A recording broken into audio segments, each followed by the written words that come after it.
Well, Jeremy Hansen here from Fox Valley Technical College for Life on the Farm. And today I'm actually at the Shawano County Forage Council annual meeting, and joining me is Dan Smith. Dan, thank you so much for your time today. Yeah, thank you, Jeremy. And welcome back to Life on the Farm, I should say, because we talked last summer when we were looking at some water hemp and some soybeans, correct? We did. That was a great summer field day. It's a little colder, a little more snow today. Right. Well, and that's a good time of year for us to be talking about this. Your presentation today was on weed management. And you had a few terms that you used. I think it's really important that we just remember what they are. And one of them was herbicide carryover. Can you explain what that is? Yeah, absolutely. And herbicide carryover is something we should be really mindful of this time of year in particular as we're planning what we're planting next. So we've sprayed our weeds last season. Maybe it was a 2-pass program. If we used any herbicides with a residual component providing longer term weed control, that product has the potential to stick around a little bit longer than what we want.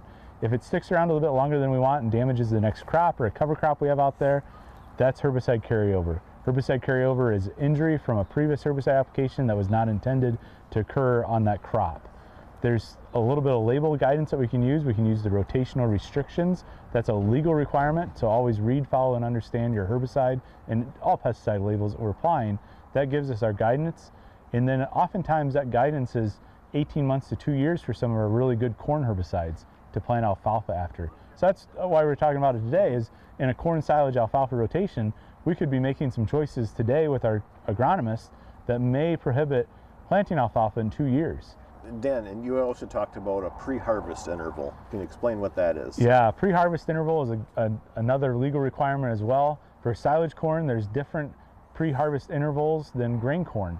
We're harvesting silage corn obviously a little bit earlier too, which makes this even more challenging. Pre-harvest interval is that requirement to wait after we apply the herbicide until we harvest that next crop. That may be a little bit of time. For most of our products, it's something that we don't have to worry about. It's a labeled product for silage corn.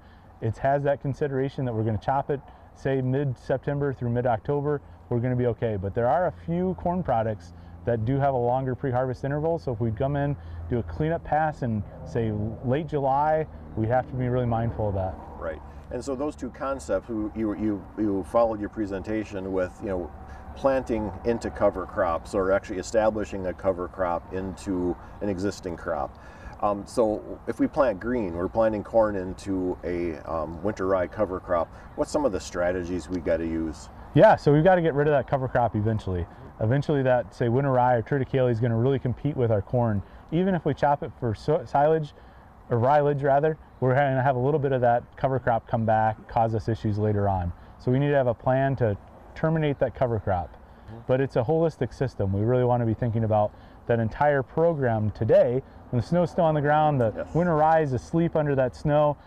Snow melts, it's time to burn that herbicide, that rye down, or harvest it. We need to have that plan in place so we can be successful. Right. And Dan, you followed up then, if we were to establish a cover crop in a growing crop, what's the strategy with that? Because I'm sure you don't want a residual herbicide in that to kill that cover crop. Right, away. So interseeding is so popular. There's a lot of interest in interseeding a cover crop into that silage cornfield. Then we have that nice stand of cover crop after we chop off our corn. We have to be really mindful of our herbicides though, because our herbicide carryover is a huge issue. We have about 30 days in some cases between applying a herbicide and planting that cover crop. Again, we can refer to our herbicide label for more guidance, but also there's some university research showing some products that we can and can't use in that system if it's just solely a cover crop to protect that corn crop from weeds, but also that cover crop from injury, or even taking out the entire stand in some cases.